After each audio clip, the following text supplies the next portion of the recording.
What is up, guys? I'm Williams, aka TheSwolefessor, here to educate you on health and social well-being. First and foremost, I apologize. We got one video out to you guys last week.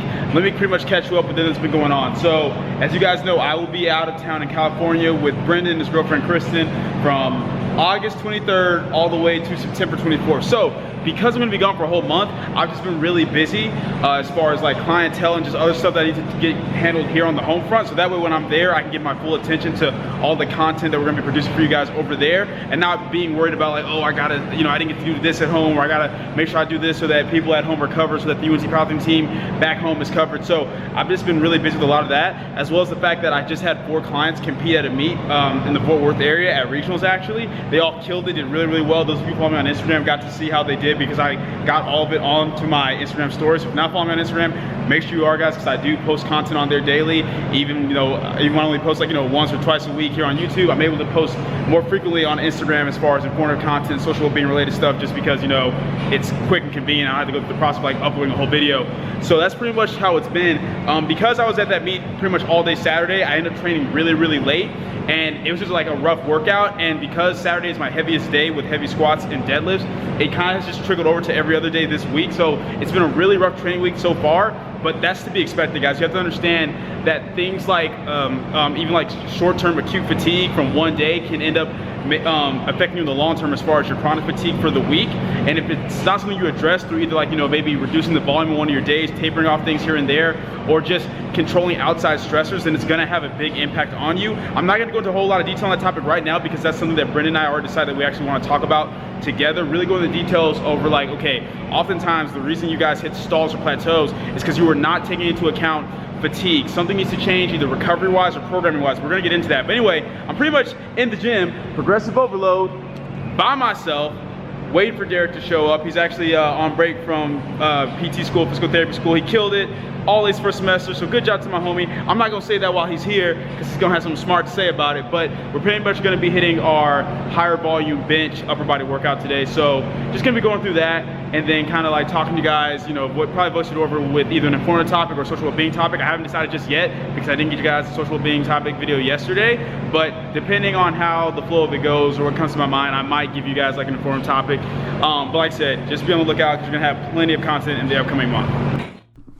Alright guys, so for this voiceover, I decided to actually kind of give you just a brief introduction and a couple of examples of what I'm talking about as far as managing acute fatigue and outside stresses. So as I mentioned, guys, my bench took a hit after PowerFest. Like I went down from 163 pounds all the way to 150 pounds, just because it was like 2 to 3 weeks of me dealing with a lot of like personal issues and just different things from different directions hitting me very hard. Even though I'm someone that's usually really good at managing stresses, it was just a lot of stuff coming at me at once. Things on the level of like the death of a friend. Not gonna get into a bunch of details, but it was just a lot of stress at once, right? So even though I'm now back to 160 pounds, and even though I'm doing much better than what I was, it can take a while for certain stresses to like fully come off of the body.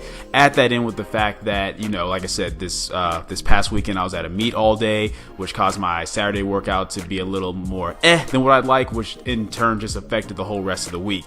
And then to top it off, even though my squat and deadlift has still been progressing very, very well, bench we know is most affected by body weight, but beyond that, this is also just the most volume that I've ever done, period, for any of the movements, especially my bench. Like if we're thinking about it, if we think about including things like my variations like close grip bench press and dumbbell bench press, across all 3 days of my benching, guys, I'm doing 19 total sets of bench press. So even though we can try to have the most optimal programming, be on top of sleeping, eating, and even controlling certain outside stressors, there's certain things that will happen in life, whether it's due to things you can't control at work or things in your personal life, that will impact you. And sometimes you have to be willing to make adjustments to your programming in order to compensate for that. Yeah, it can suck, because in your mind it's like, but I want the most optimal programming, I want to be able to push as much volume as I can possibly recover from. But that's a big thing, as much as you can recover from. The amount of volume that you can recover from when all of your circumstances are ideal is going to be very different than the amount of volume you can recover from when all your circumstances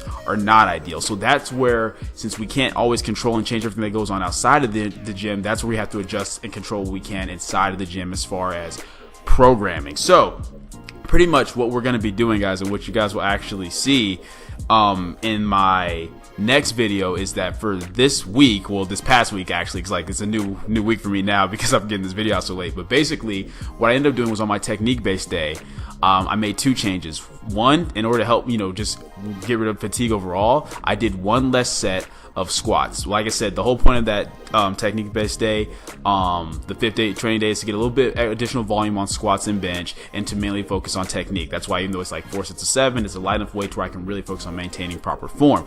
But since it's just a day to get additional volume anyway, taking even just 1 set away from squats is going to help me reduce overall fatigue, even if only acutely. And then we've changed that day for the bench press to a day where I'm actually doing max grip bench press. So right now my competition bench press is middle finger on the ring, and max grip bench press is going to be pointer finger on the ring. And we're doing that for 2 reasons. One, it's going to help me reduce fatigue just a little bit because it's a shorter range of motion, so it's technically like, less total workload, even though I'm still moving the same amount of weight for the same amount of reps. And it's also going to allow me to get a little bit better at the max grip width, which is probably what I'll end up using in the long run and start working on after this next upcoming meet. But like I said, we're working on moving it out 1 finger at a time. I was ring finger up until my last meet. Now I'm going to be middle finger up until my next meet in December, and then I'll probably go to max grip width after that. So it's kind of twofold, but that's one thing that we're doing to help me with recovery. The next thing we're going to do, guys, is that this day that you're currently seeing is going to be changed up a little bit. Currently, the way it works is I have a top set of 4, right? And then I have 4 back down sets of 5, and of course the back down sets go up by a certain percentage each week, and then my top sets would go up by an RPE. So to adjust for the remaining weeks, what we're going to do is, instead of having to work up to a top set of 4 at RPE 8 next week, we're going to keep the RPE at 7, and I'm going to work up to a top set of 3, and then the following week it's going to be a top set of 3 again. My bad. I'm gonna work up to I did a top set of 5. I did a top set of 5 on this specific day that you guys are watching. So this upcoming week, I'm gonna work up to a top set of 4, but keep the RPE at 7. And then the 4th and final week, it's gonna become a top set of 3 at RPE 7. So the reason that the reps are going down is so that I can still technically push the intensity and do more weight, but it's going to be less total volume, because instead of the RPE going up and me still having to do 5 reps, the RPE will stay the same, but the amount of weight that I do will go up. So I can still push that intensity and exertion, which is the purpose of the top set, and then still get my volume in with the back down sets. But instead of doing 4 back down sets of 5, I'm going to be doing 3 back down sets of 5. So overall, guys, I'm just reducing the overall volume that I'm going to be doing on my bench just enough to help me kind of recover for the rest of this block. And that way, on my next block, Brendan and I can really sit down and plan out how we're going to make proper adjustments so that we can push volume on my bench even more so, but still make sure that I'm adequately recovering from it, which, like I said, is going to be a lot easier to do because I'm not dealing with as much outside stresses.